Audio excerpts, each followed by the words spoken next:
ஏசாயா தீர்க்கதரிசன புஸ்தகம் 45வது அதிகாரத்தின் 1வது வசனத்தை வாசிக்க கேட்கலாம். ஏசாயா 45:1. கர்த்தராகிய நான் அபிஷேகம் பண்ணின கோரேசுக்கு முன்பாக ஜாதிகளை கீழ்ப்படுத்தி ராஜாக்களின் இடைக்கட்டுகளை அவிழ்க்கும்படிக்கும் அவனுக்கு முன்பாக வாசல்கள் பூட்டப்படாதிருக்க கதவுகளை திறந்து வைக்கும்படிக்கும் அவனை பார்த்து அவன் வலது கையை பிடித்துக் கொண்டு அவனுக்கு சொல்லுகிறதாவது, கர்த்தராகிய நான் அபிஷேகம் பண்ணினவனுக்கு முன்பாக வாசல்கள் பூட்டப்படாதிருக்க கதவுகள் திறந்து வைக்கும்படிக்கும். நாம் ஆராதிக்கிற தேவன் பூட்டக்கூடாதபடிக்கு திறக்கிறவர், எல்லா திறவுகோலையும் உடையவர் அவர் ஒருவர் மட்டுமே. ஆமே. இந்த பூமியில எந்த கீ வச்சாலுமே டூப்ளிகேட் கீ அடிச்சிடறாங்க. அப்படி டூப்ளிகேட் கீ அடிக்கிறவர்களுக்கு முடிஞ்சா மரணத்தின் திறவுகோல டூப்ளிகேட் கீ அடிக்க பார்க்கலாம், பாதாளத்தின் திறவுகோல டூப்ளிகேட் கீ அடிக்க பார்க்கலாம், முடியாது. அதனால நம்ம ஏதோ எதுக்கு இதை சொல்றேன்னா, பெரிய ஞானி மாதிரி மனுஷன் செய்யற காரியத்தை பரலோகத்தில் வீட்டில் இருக்கிற பார்த்து என்ன செய்வார் தெரியுமா? நகைப்பார். மனுஷன் ஏதாவது ஒரு காரியத்தை கண்டுபிடிச்சிட்டான்னா மேட் பை அப்படி போட்டுருவாங்க. எதுக்குன்னா வேற யாரும் அதை உரிமை கொண்டாட கூடாது அப்படின்னு. அதனாலதான் எந்த ப்ராடக்ட் எடுத்து பாருங்க, அதுல இருக்கும் made in China, made in Japan, made in உங்க வீடு, அப்படி இருக்கும் எல்லாருக்கும். ஆண்டவர் சூரியனை படைத்து அதுல அவர் சிக்னேச்சர் போடல. ஏன்னா முடிஞ்சா இன்னொன்னு படைச்சுக்கோ. ஹல்லேலூயா. அதனாலதான் மனுஷன் அதான் தன் எண்ணத்தில் ஞானியா இருக்கிற எவனையுமே கர்த்தர் என்ன பண்ண மாட்டார் தெரியுமா? மதிக்கவே மாட்டார் என்று பைபிள்ல சொல்லப்பட்டிருக்கிறது. நாம் ஆராதிக்கிற தேவன் தம்மை தாழ்த்தி நம்ம கிட்ட பழகிறதுனால அவர் சிறியவர் அல்ல. இந்த சிறியவனை அவர் நோக்கி பார்க்க அவர் தம்மை தாழ்த்துகிறார். நான் ஆராதிக்கிற தேவன் பெரியவர், பெரியவர். ஆமென் சொல்லுங்க பார்க்கலாம். ஹல்லேலூயா. அவர் சொல்லுகிறார், கோரேசை பார்த்து சொல்லுகிறார். அருமையான வசனம். 44 ஏசாயா 44 கடைசியில சொல்லப்பட்டிருக்கிறது கோரேசை குறித்து. 45:1 சொல்லப்பட்டிருக்கிறது கோரேசை பார்த்து. என்னை பார்த்து கர்த்தர் ஒன்றை சொல்லுகிறார் என்றால் என்னை குறித்து ஏற்கனவே அதை சொல்லி இருக்கிறார். ரொம்ப ஆச்சரியமான காரியம் என்னவென்றால், இந்த தீர்க்க தரிசன வார்த்தை ஏசாயாவை கொண்டு, அதுவும் பேரை வச்சு பேரோட, இதுதான் ஆண்டவருடைய பியூட்டி. நான் ஒருத்தனை வர பண்ணுவேன்னு மொத்தமா முடிச்சிருக்கலாம். இல்ல, கோரேஸ் பிறப்பதற்கு ஏறக்குறைய 150 ஆண்டுகளுக்கு முன்னதாக உரைக்கப்பட்ட தீர்க்க தரிசன வார்த்தை. யார் இதை சொன்னார் தெரியுமா? நான் நினைத்திருக்கிற படியே நடக்கும், நான் நிர்ணயித்த படியே நிலை நிற்கும் என்று ஆணையிட்டு சொன்னவர். ஆமே. இந்த வார்த்தையை கேட்கும் போதே ஒரு தேவ பிள்ளை எப்பொழுதுமே பைபிள் படிக்கும் போதானாலும் சரி, ஒரு செய்தி கேட்கும் போதானாலும் சரி, எந்த மனநிலையில இருக்கணும்னா எனக்கு தான் பேசிட்டு இருக்கிறார், என்னை பத்தி தான் பேசிட்டு இருக்கிறார். இந்த மனநிலையில கேட்கிறவங்க வசனத்தோடு ஓட்டிக்கொள்வார்கள் ஈஸியாக. ஆமே. அல்லேலூயா. ஒருத்தங்க காமனா ஒரு செய்தி சொல்லிட்டு இருக்கும் போது நம்ம காதல விழாது. அதே இது நம்மளை மென்ஷன் பண்ணி சொல்லிட்டே இருக்கிறாங்கன்னு வைங்களேன், என்னை பத்தி தான் சொல்றாங்க, யாரோ போட்டு கொடுத்துட்டாங்க. இப்படிதான் ஒரு நாள் ஒரு ஞாயிற்றுக்கிழமை செய்தி முடிச்சு கொஞ்ச நேரம் ஆகல, ஒருத்தர் ஃபோன் பண்றாரு, pastor praise lord, praise lord. என் மனைவி ஏதாவது 2 நாளுக்கு முன்னாடி ஃபோன் பண்ணாளான். இல்ல என்ன, இல்ல ஒன்றும் இல்லை, செய்தி கேட்டேன், ஆண்டவர் பேசினாரா என் மனைவி பேசினாலும் தெரியல, அதனாலதான் ஒரு டவுட்ல உங்களுக்கு ஃபோன் பண்ணேன். அவர் வச்சு 15 நிமிஷம் கழிச்சு அவருடைய ஒய்ஃப் ஃபோன் பண்ணாங்க, பாஸ்டர் பிரைஸ் லார்ட், என் புருஷன் ஏதாவது ஃபோன் பண்ணாரான். இது என்ன பெரிய தொந்தரவு போச்சு. ஆமென். ஹல்லேலூயா. அப்போ நம்மளை டச் பண்ற மாதிரி வரும்போது நம்ம கவனம் அதுல போகுது பாத்தீங்களா? கவனம் போயிட்டு ஆமேன்னு சொல்றதுக்கு பார்த்தா அவங்களுக்கு கன்ஃபார்ம் ஆமேன்னு சொல்றதுக்கு முன்னாடி எனக்கு ஒன்று தெரிஞ்சாகணும், இது ஆண்டவர் பேசினதா இல்ல அவா பேசினதா, எனக்கு இது தெரிஞ்சாகணும். தெரிஞ்சதுக்கு அப்புறம் ஆமேன். ஆமேன். ஹல்லேலூயா. ஆமென். வேத வாக்கியங்கள் எல்லாம் தேவ ஆவியால் உண்டாய். தேவ ஆவியால். ஆவினானே என்ன தெரியுமா? ஜீவன். அப்ப நான் இன்னைக்கு எடுத்து படிச்சா கூட இதில் உள்ள வார்த்தை என்னை உயிர்ப்பித்துக் கொண்டே இருக்கும். ஆமென். கோரேஸ் என்கிற பெர்ஷியா ராஜா பிறந்து அவன் ராஜாவாகிறதுக்கு 150 ஆண்டுகளுக்கு முன்பதாக கர்த்தர் பெயரோட சொல்றார். ஓ ஜீசஸ், ஹல்லேலூயா. அப்படி என்றால் இந்த கால வேளையில ஆமென், இந்த சத்தத்தை சமீபத்திலும் தூரத்திலும் இருந்து கேட்கிற அன்பு சகோதரா சகோதரி, உன்னை அழைத்தது கர்த்தரானால், உன்மேல் அபிஷேகம் வைக்கப்பட்டது கர்த்தரானால், உன்னை குறித்து கர்த்தர் ஏற்கனவே ஏற்கனவே ஏற்கனவே சொல்லி இருக்கிறார். நம்மை எப்படி அறிந்திருக்கிறார் தெரியுமா? பெயர் சொல்லி அழைத்து அறிந்திருக்கிறார். இஸ்மவேல் ஆகாரின் வயிற்றில் இருக்கும் போது, அது ஆம்பளை பிள்ளையா பொம்பளை பிள்ளையான்லாம் தெரியாது. அந்த பிள்ளை ஒழுங்கா பிறக்குமான்னு கூட இப்ப தெரியாது. ஏனென்றால் ஆகார் இப்பொழுது ஆபிரகாம் வீட்டில் சாராள் கொடுமையாய் நடத்தினது நிமித்தம் ஆபிரகாம் வீட்டை விட்டு ஓடி போறா வனாந்திரத்துக்கு. அதனால அவ லைஃபுக்கு கேரண்டி கிடையாது. ஒரு பெரிய கேள்விக்குறி அவ வாழ்க்கைக்கு முன்னாக இருக்கும் போது கர்த்தர் அவள்கிட்ட சொல்றாரு, ஆதியாகமம் 16:11, அவனுக்கு இஸ்மவேல் என்று பெயரிடுவாயாக. ஆமென். சாராளின் கற்பம் செத்த நிலையில் இருக்கிறது.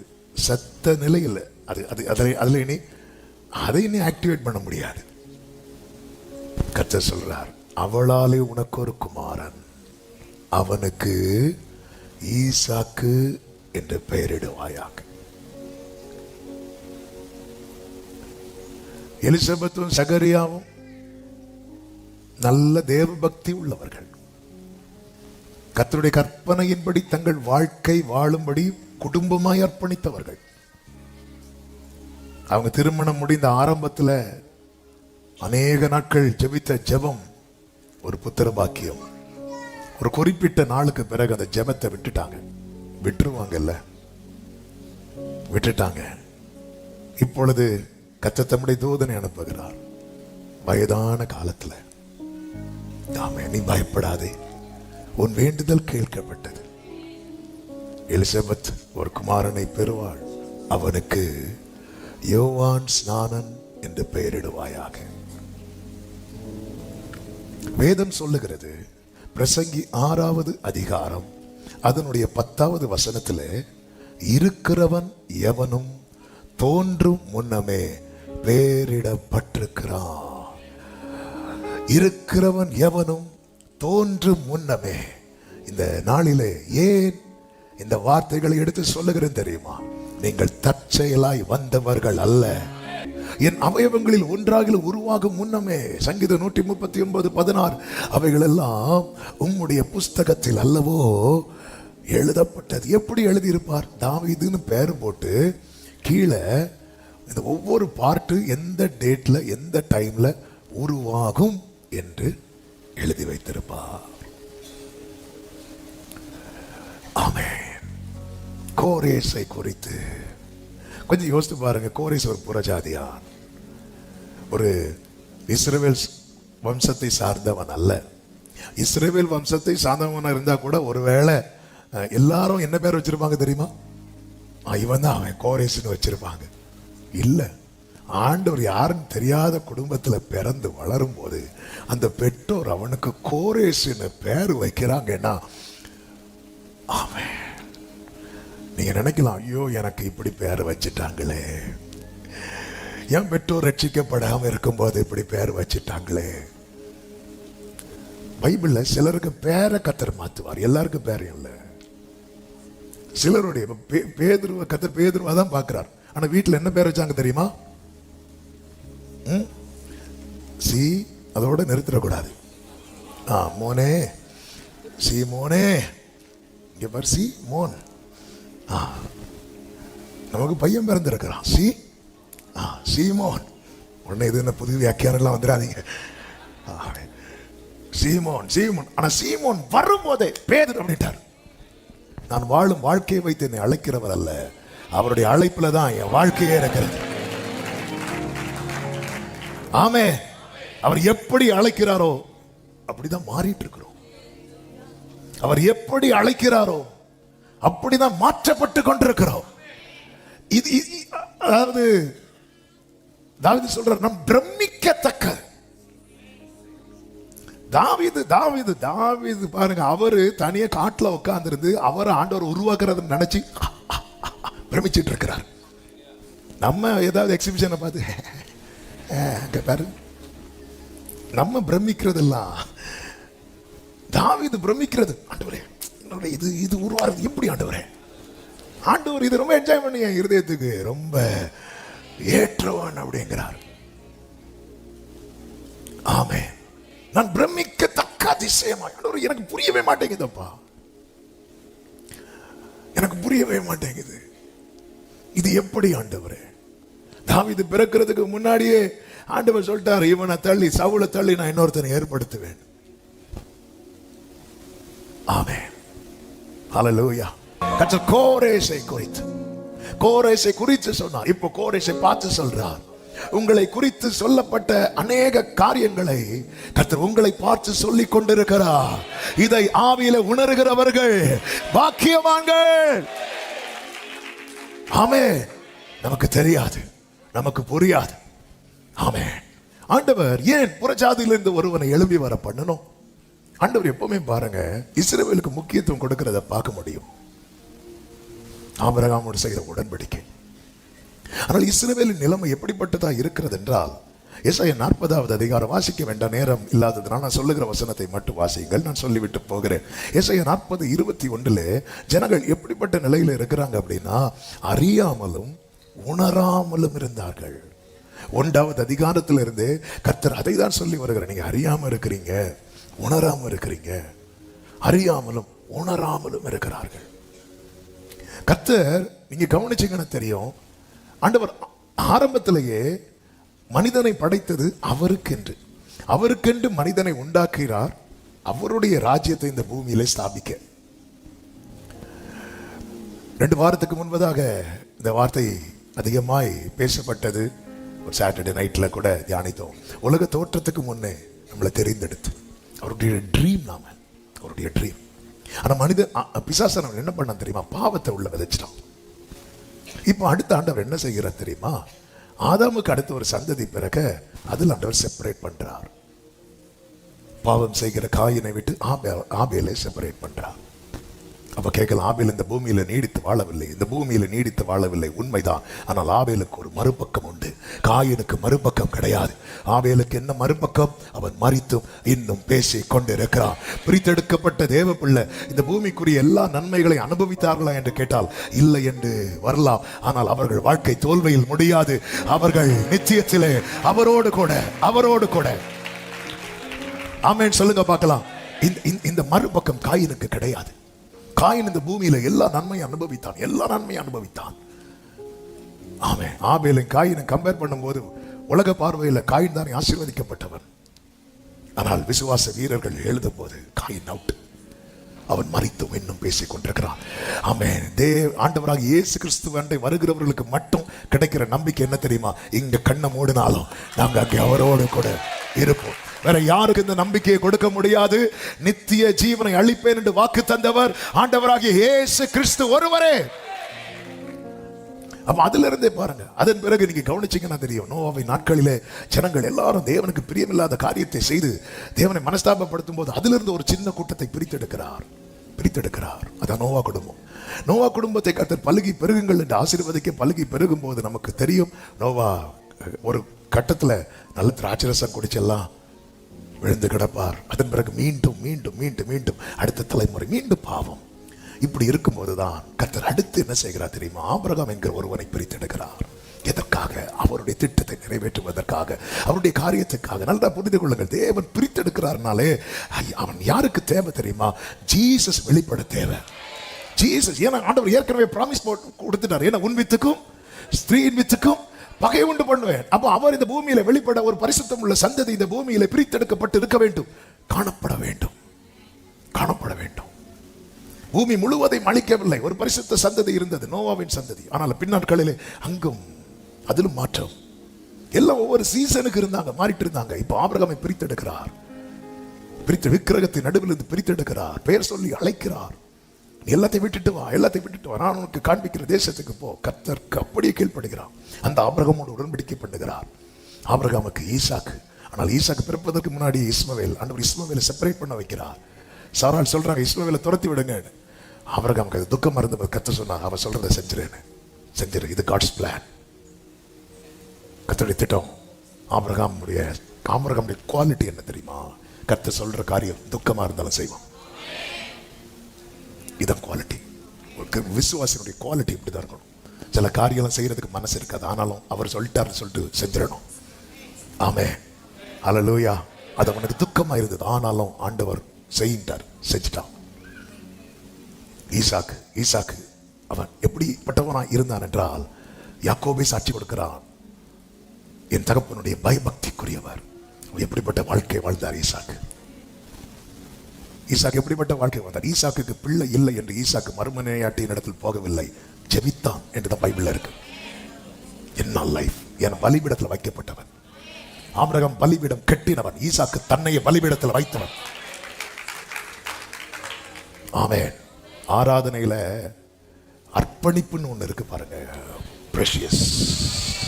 அவன் தன்னை கர்த்தருக்கென்று வைத்தவன். அதனாலதான் குழந்தை இல்லையா? இல்ல, நான் ஜெபம் பண்ணுவேன், தந்தா வாங்குவேன், எனக்கு இன்னொரு ஆப்ஷன் கிடையாது. அவன் போகவில்லை. அடுத்த தலைமுறை ஏசா, யாக்கோபு. ஏசா உலகத்தை நோக்கி ஓடிக்கொண்டிருக்கும் போது யாக்கோபை செப்பரேட் பண்றார். அந்த யாக்கோபை தான் கர்த்தர் பின்னாட்களில் பிளஸ் பண்ணி இஸ்ரவேலாய் மாற்றி அந்த சந்ததி தான் பெருக பண்ணுகிறார். இப்போ இந்த கோத்திரத்துல தான் யார் வரணும்னா ஜீசஸ் வரணும். இப்படிதான் ஆண்டவர் தமக்கென்று, ஏன்னா அவருடைய ராஜ்யத்தை இந்த பூமியில ஸ்தாபிக்க வேண்டும். ஆனால் இஸ்ரவேலோ எப்படிப்பட்டதாய் போய்கொண்டிருக்கிறது என்றால், அறியாமலும் உணராமலும் இருக்கிறார்கள். ஆமென். அது மாத்திரமல்ல, ஏசாயா 41:24 சொல்லப்பட்டிருக்கிறது, அவர்களுடைய கிரியை வெறுமையா இருக்கு. உங்கள் செயல் வெறுமையிலும் வெறுமையானது என்று சொல்லப்பட்டிருக்கிறது. கனி கிடையாது, தேவ ராஜ்யத்துக்கு உகந்ததா இல்லை, ஃப்ரூட்ஃபுல்லும் இல்லை, எந்த பர்பஸ்ஃபுல்லும் இல்லை. அவங்க நம்முடைய செயல் இருக்குல்ல, நல்ல கவனமா கேளுங்க. இந்த வார்த்தையை நான் கொஞ்சம் நிறைய பேசணும்னு உண்டு, ஆனா அதை பேசுகிறேன், இன்னைக்குள்ள செய்தியை சொல்ல முடியாது. இந்த வார்த்தையை கத்திர சித்தம் நாள் இன்னொரு நாள் பேசலாம். ஆனால் இந்த வார்த்தையை நல்லா கவனிக்கணும். என் செயல்ல பரலோகம் வெறுமையை பார்த்துட்டுன்னு வைங்களேன், புரியும்படி சொல்றேன். பவுல் சொல்லுவார்ல, அதாவது நாம என்னதான் செஞ்சாலும், சேரிட்டி பண்ணாலும் அல்லது அந்நிய பாஷை பேசினாலும், அன்பு இல்லை என்றால் அது ஓசையுள்ள அப்படிதான் இருக்கும். ஆமென். இப்போ ஓசையுள்ள கைத்தாளன் என்ன, ஓங்கி தட்டுனா என்ன வரும்? சவுண்ட் வரும். அந்த சவுண்டை வச்சு எதா பண்ண முடியுமா? முடிஞ்சு, அவ்வளவுதான். நம்முடைய கிரியை நான் இத்தனை வருஷம் நான் உழைச்சேன், இத்தனை வருஷம் பிரயாசப்பட்டேன். உன் கிரியை பரலோக பார்வையில் எப்படி இருக்கிறது?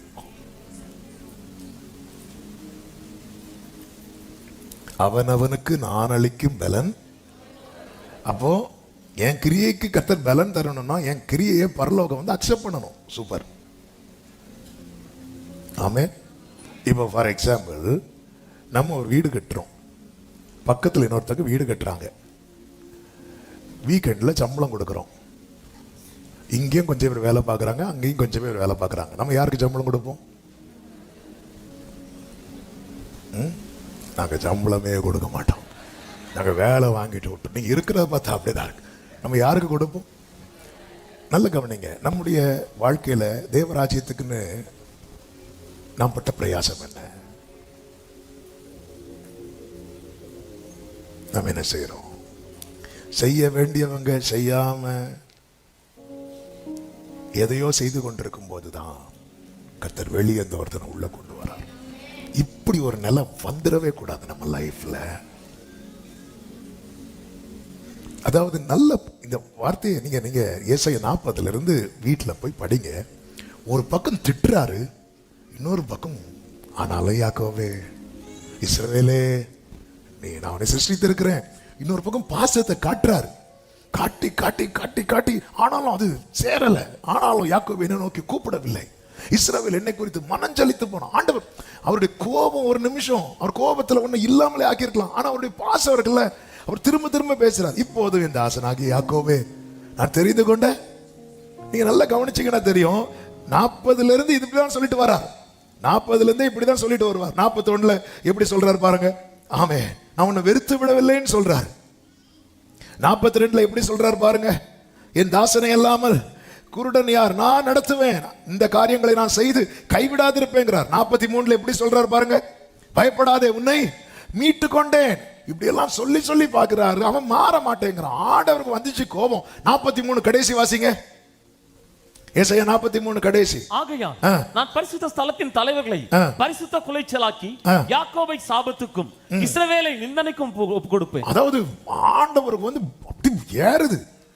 என்ன எவ்வளவு சான்ஸ் கொடுக்கிற, எவ்வளவு தருணம் கொடுக்கிற, ஒரு உணர்வு இல்ல, கிரியை மாற்ற மாட்டேங்கிறான். ஆமென். ஏசாயா 42:20 இருக்க எடுக்க வேண்டாம். கண்டும் கவனிக்காம இருக்கிறான். நீ அநேக காரியங்களை கண்டும் கவனியாது இருக்கிற ஆண்டவருக்காக. அதாவது அதனாலதான் ஆண்டவர் வந்து கோபப்படுத்துகிறவர்களா இருக்கவே கூடாது. ஒரு கட்டத்தில் ஆண்டவரை பேசுறாரு. இங்க நான் எல்லாத்தையும் பரிசுத்த குலைச்சல் ஆக்கி யாக்கோபை சாபத்துக்கும் இஸ்ரவேலை நிந்தைக்கு ஒப்பு கொடுப்பேன் என்று ஏசாயா 43 கடைசியில ஆண்டவர் வந்து சொல்லிட்டு அவருக்கு இருக்க முடியல. 44:1 எப்படி சொல்றாரு பாருங்க. இப்போதும் என் தாசனாகிய யாக்கோபே, இதான் ஆண்டவர், இதான் ஆண்டவர். ஆமென். நீ எனக்கு பையனும் கிடையாது, நான் உனக்கு அப்பாவும் கிடையாது. அப்பா என்ன மகனே கேப்போல்ல. ஆமென். சி, ஆண்டவருடைய ஹார்ட்ட பாருங்க, ஹார்ட்ட பாருங்க. ஓ, இவர் இப்படிப்பட்டவரா, இவர் இப்படிப்பட்டவரா, அப்போ நான் என் பாட்டுக்கு இருந்துட்டு போறேன். அப்படிதான் இருந்தான் இஸ்ரவேல். ஓ, இவர் இப்படிதானா, ஓ இவர் எப்படிப்பட்டவர், நம்ம எல்லாம் பண்ணிட்டு வந்து ஒரு நாள் அழுதா சால்வ் ஆயிடுவார், அப்படிப்பட்டவரா? இஸ்ரவேல் பார்த்துட்டான்.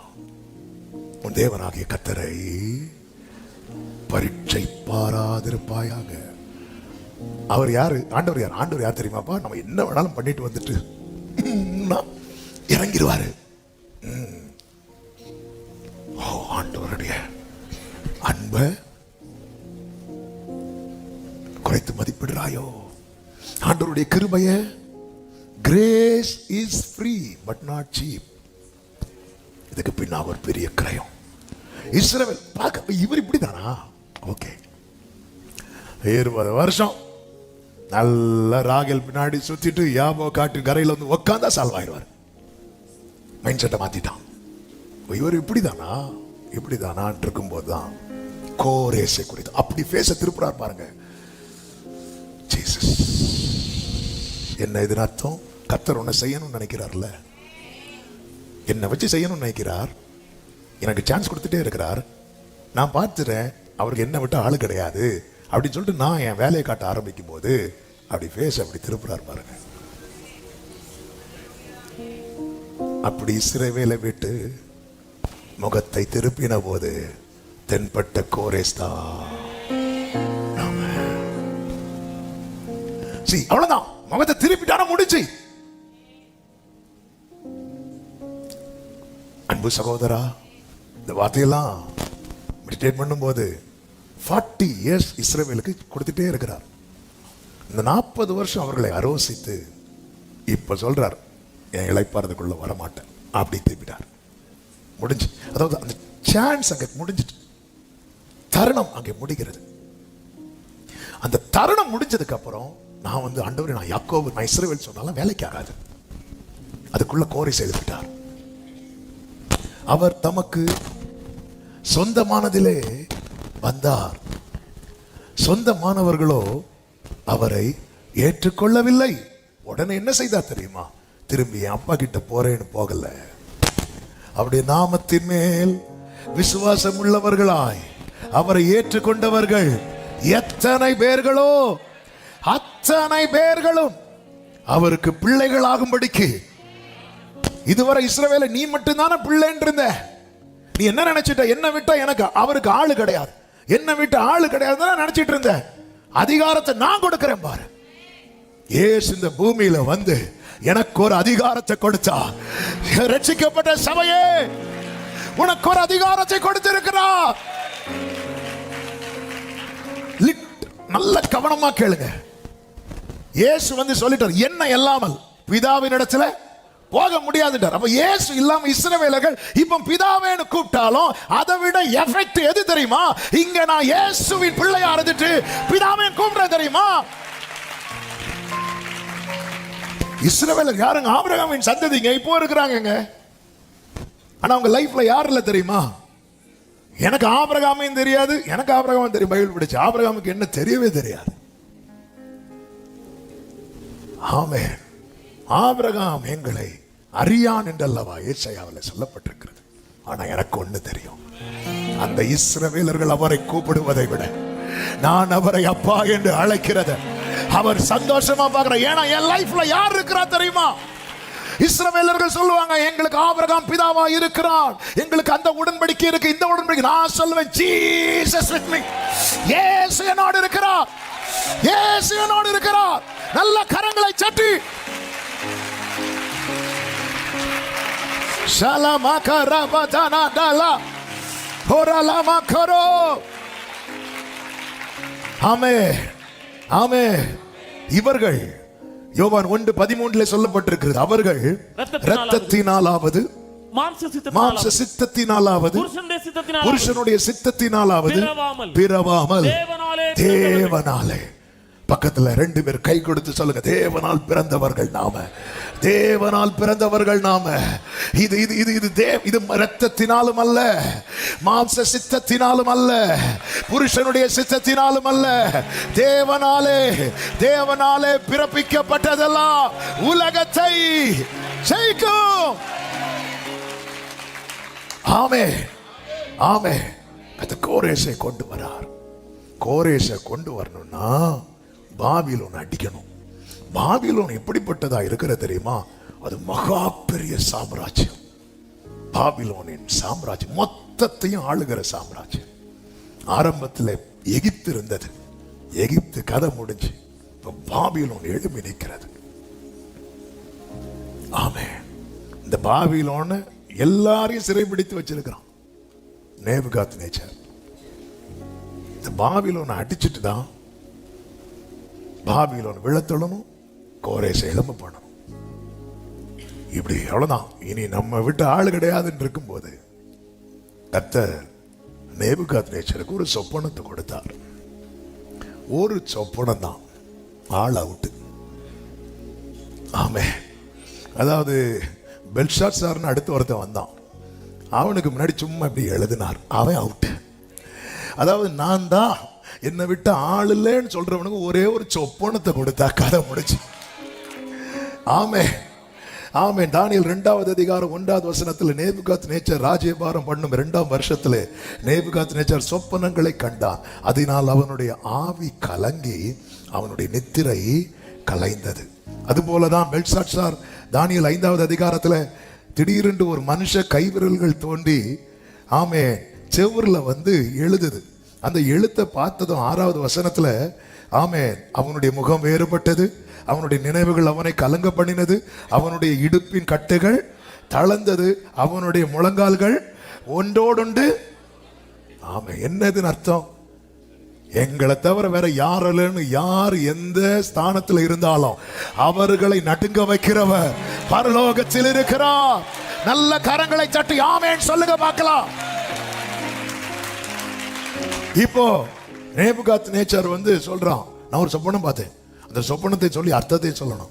உடனே ஞானிகள் சாஸ்திரிகள்லாம் வராங்க. ராஜாவை நீங்க சொப்பனம் என்னன்னு சொன்னீங்கன்னா நாங்க அர்த்தம் சொல்றோம். எதுக்கு? நீ உன் இஷ்டத்துக்கு ஏதாவது சொல்லுவ? இல்ல, நீ உண்மையில ஞானினா நீயே சொப்பனத்தை சொல்லணும். எப்படி இருந்திருக்காங்க பாருங்க. ஆமே. இப்போ நான் போன வாரம் என்ன செய்தி கேட்டாலும் சொல்ல மாட்டேங்க. இப்போ நான் இங்கே வந்துட்டு இன்னைக்கு நான் என்ன செய்தி எடுக்க போறேன், என்ன பாயிண்ட் சொல்லுங்க, சொன்னாதான் உங்களுக்கு கம்யூனியன். இப்படி சொன்னா நாங்கள் வீட்டிலேயே குடிச்சிடும் சொல்ல போயிருங்களா? இது கொஞ்சமா அது லாஜிக்கே. இப்படிதான் இருந்தாங்க, இப்படிதான் ஆட்சி செய்தவங்க இருந்தாங்க. நான் என்ன சொப்பன பார்த்தேன் சொல்லு. ஆமே. இப்படிதான் ஒருத்தர் அவருக்கு சிஷியனை கூப்பிட்டார். அவன் கேட்டான், எனக்கு கிஃப்ட் எல்லாம் வேணும். அவர் பார்த்தார், இவனை இப்படி விடக்கூடாது இவான்னு சொல்லிட்டு அவர் ஒரு பட்டர்ஃப்ளை பறந்துட்டு இருக்கு. திடீர்னு கையில் பிடிச்சி வச்சுட்டு, இது உயிரோடு இருக்குதா? செத்துட்டா சொல்லு. இவர் என்ன பிளான்னா, அவன் உயிரோடு இருக்குன்னு சொன்னா கொன்றணும். செத்துட்டுன்னு சொன்னா விட்டுறணும். இவன் பார்த்துட்டு அது உங்க கையில தான் இருக்கு. இப்படிதான் எசேக்கியேல் சொன்னார், இந்த எலும்புகள் உயிரடையுமா? உயிரடையாதான். நான் என்ன சொன்னாலும் மாட்டுவேன். ஆண்டவரே அது உமக்கு தான் தெரியும். ஆமே குருவே, அது உங்க கையில தான் இருக்கு. ராஜா சொல்லிட்டார், எல்லாரும் அவ்வளவுதான் சொல்லலையே, எல்லாரையும் கொலை செய்யணும். அப்போ வந்து தானியேல் டைம் கேட்கிறான். ஆண்டு சமூகத்தில் போய் ஜெபிக்கும் போது கர்த்தரை வெளிப்படுத்துகிறார். அவன் கண்டு சொப்பனம் ஒரு உயரமான சிலை. நான் சொப்பனத்தை விளக்க போகல. அப்பொழுது கைகளால் பெயர்க்கப்படாத ஒரு கல் எங்கிருந்து வந்ததுன்னு தெரியல. அத கல் வந்து அதை இல்லாமாக்கிட்டு. பிரியமான கர்த்தருடைய பிள்ளைகளே, உங்க மேல ஒரு அழைப்பு இருக்கு, உங்க மேல ஒரு அபிஷேகம் இருக்கு. ஆனா அந்த ஸ்தானத்தில் யாராலும் வீழ்த்த முடியாத ஒரு சக்தி இருக்கிறது. இதை குறித்து கலங்காதே. கைகளால் பெயர்க்கப்படாத ஒரு கல் வருகிறது. உங்களுக்கு முன்பாக இருக்க பெரிய பர்வதமே, நீ எம்மாத்திரம் செருபாபேலுக்கு முன்பதாக சமபூமி ஆவாய். நல்ல கைகளை சட்டி, நல்ல கைகளை சட்டி. ரிமாலா ஜடரபா கரபா ஷதரபா. ஓ, உனக்கு முன்பாக வாசல்களை திறந்து வைப்பேன் சொன்னா திறந்து வைப்பார், திறந்து வைப்பார், திறந்து வைப்பார். நீ முன் குறிக்கப்பட்டவன் அல்லவா? நீ முன் நியமிக்கப்பட்டவன் அல்லவா? ஆமே. அவர் ராஜாக்களை தள்ளி ராஜாக்களை ஏற்படுத்துகிறவர். ஹல்லேலூயா. ஆமே. என்னுடைய உயர் தலங்களில், இதான் தாவீது சொல்றாரு சங்கீதம் 18, என்னுடைய உயர் தலங்களில் என்னை நிறுத்துகிறார். 35 நினைக்கிறேன். சங்கீதம் 18:35. அவரின் கால்களை மான் கால்களை போலாக்கி, அதுக்கு மேல இருக்கு, கால்களை மான் கால்களை போலாக்கி. 33, என் உயர் தலங்களில். கைகளை உயர்த்தி விசுவாசத்தோடு சொல்லுவோமா? எனக்கென்று தேவன் குறித்த ஸ்தானத்தில் என்னை நிறுத்துவார். எனக்கென்று தேவன் வைத்திருக்கிற உயரத்தில் என்னை கொண்டு போய் சேர்ப்பார். யாருக்கு அதை தடுக்க முடியாது. நேச்சரா இருந்தாலும் யாரா இருந்தாலும். இது எப்படி வந்தது என்று தெரியவில்லை.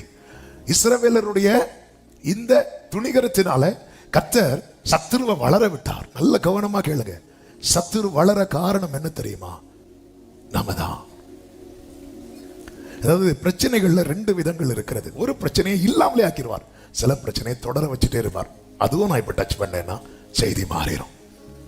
அதுவும் இன்னொரு நாள் பேசலாம். அதாவது அப்படி வச்சுட்டே இருப்பார், என்ன பண்ணாலும் எடுக்கவே மாட்டார். அதுக்கு காரணம் நாம. புரியும்படி சொன்னோம்னா, பவுல் லைஃப்ல ஒரு முள்ளை தூக்குறதுக்கு எவ்வளவு நேரம் தாங்க ஆகும்? பவுலையே தூக்கிட்டாரு. ஒரு முள்ளை இப்படி எடுக்கிறதுக்கு எவ்வளவு நேரம் ஆகும்? வேண்டாம், எடுக்கவே மாட்டேட்டார். அப்பதான் பவுல் சொல்ற, நான் என்னை உயர்த்தாதபடிக்கு. அவன் அதான காரணம் இருக்கு. அவர் ஒவ்வொரு வாட்டி எடுக்கும் போதெல்லாம் அப்போ அவ்வளவுதான் எடுக்கும் போதெல்லாம் அப்பதான் சொல்றார். கொரிந்தியருக்கு எழுதுறார், அப்போஸ்தலர்கள் பெயர் பெறுவதற்கு நான் பாத்திரவானே அல்ல, அப்போஸ்தலர் எல்லாரிலும் நான் சிறியவன். சிறியவன் சொல்லும் போதே கிருபை கிடைக்குது. ஆகிலும் நான் அவங்க எல்லாரை விட நிறைய பிரயாசப்பட்டேன். குத்து நான் அல்ல, எனக்குள் இருக்கிற தேவ கிருபையே அப்படி.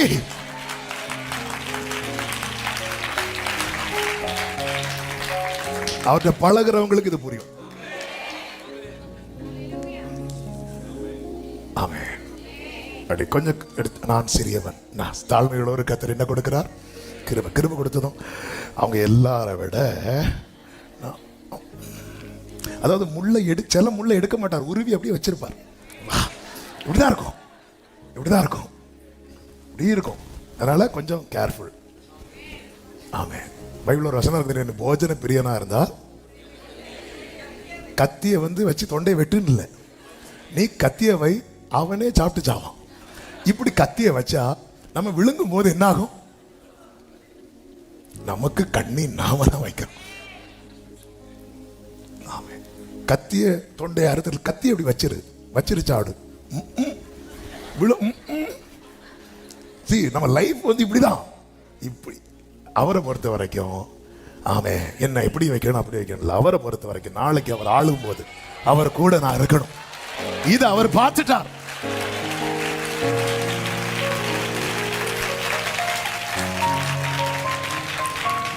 கர்த்தர் பாபிலோனை விழ வைத்து கோரேசை கொண்டு வருகிறார்.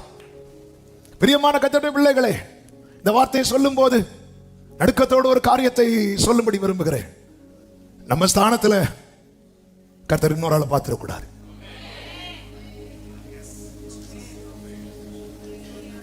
நரகத்தை விட வேதனை அது.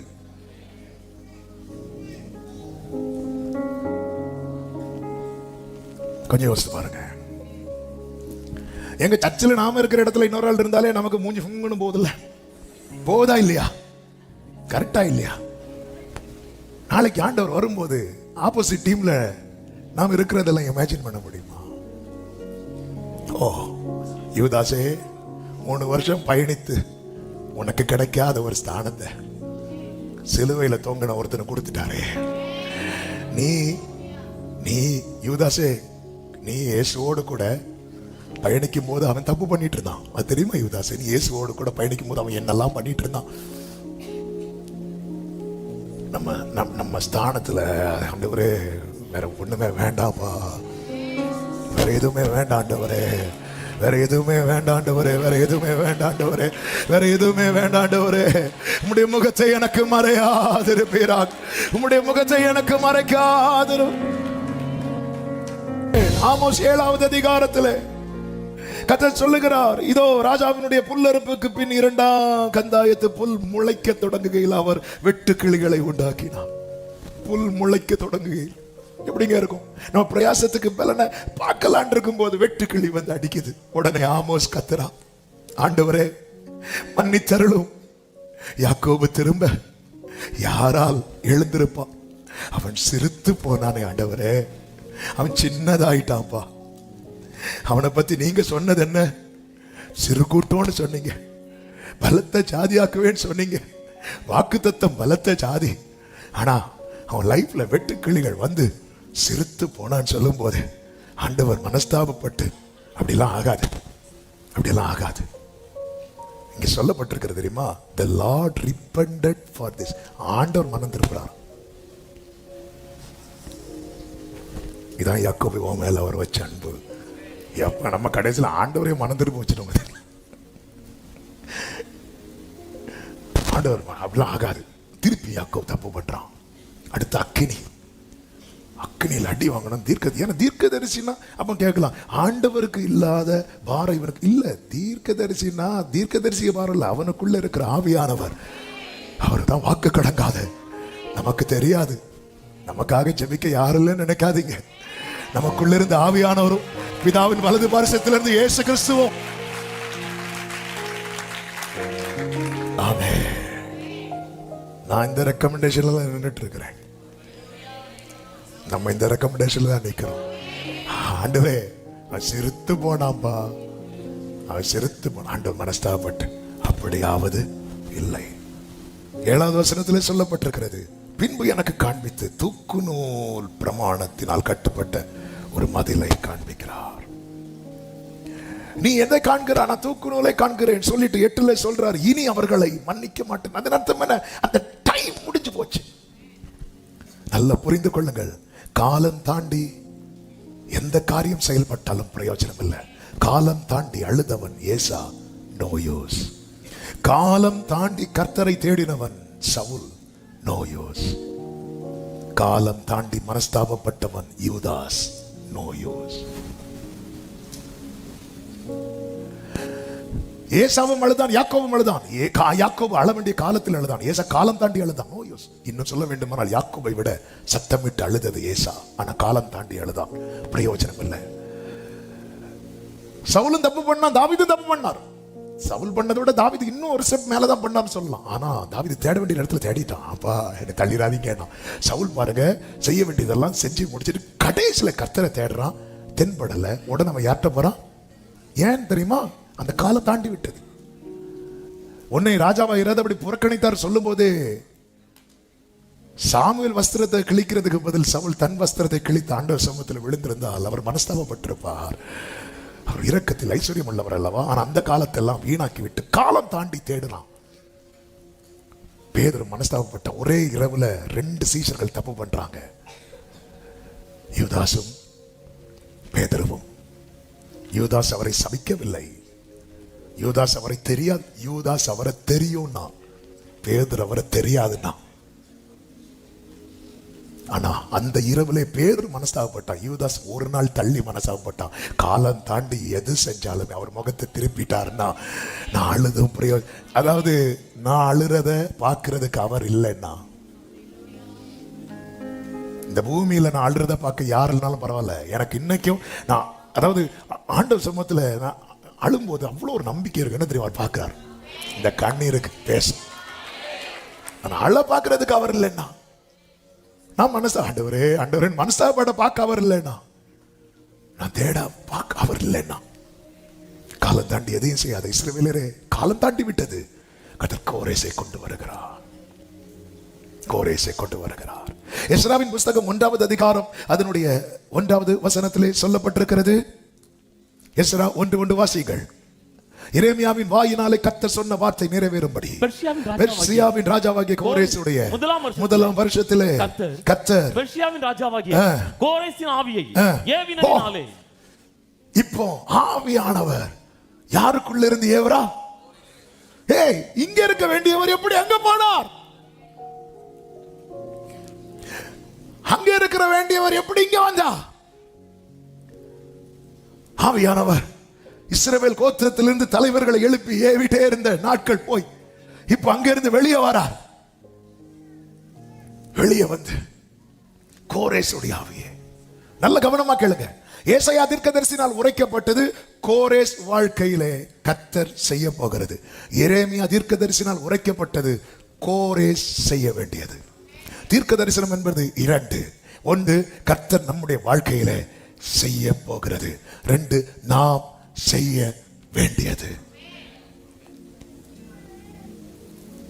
எனக்கு நான் அபிஷேகம் பெற்றது அந்நிய பாஷை பேசுவதற்கு மட்டுமல்ல, எனக்குள்ள இருக்கிற ஆவியானவர் அதற்கு நேராய் நடத்துவார்.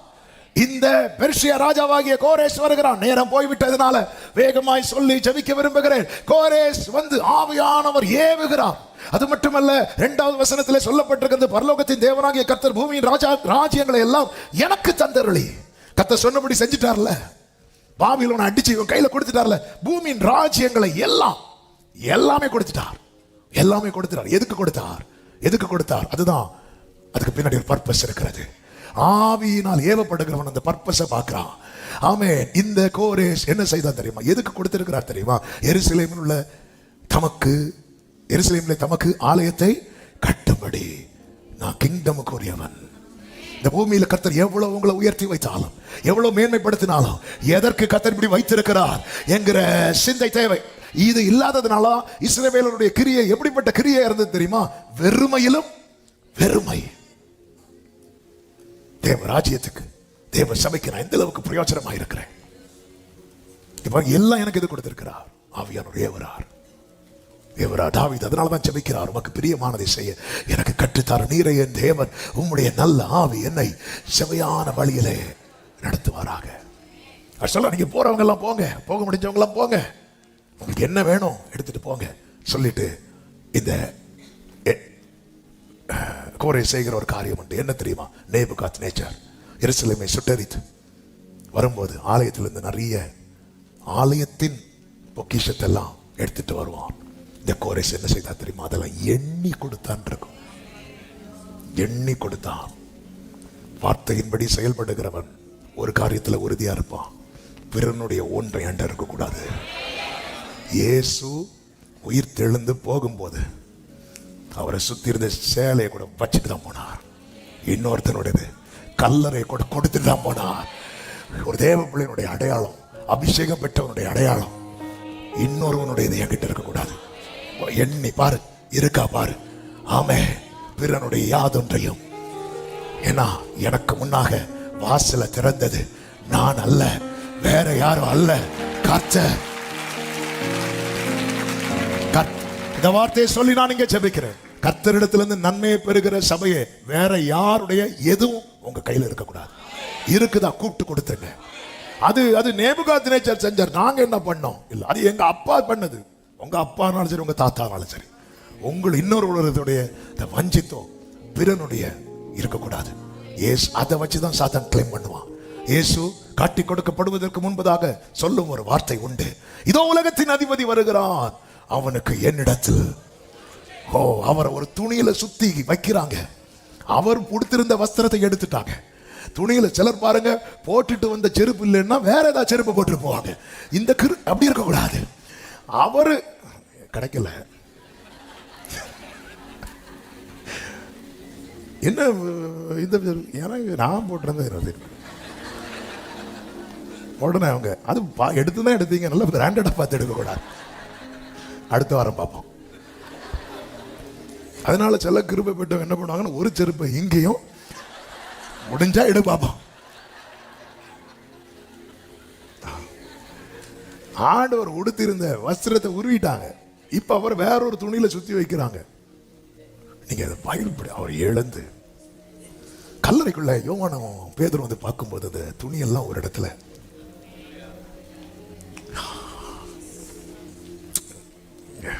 வச்சுட்டு போயிட்டார். கல்லறைய கூட. அவர் யாருக்கும் கடனாளி அல்ல.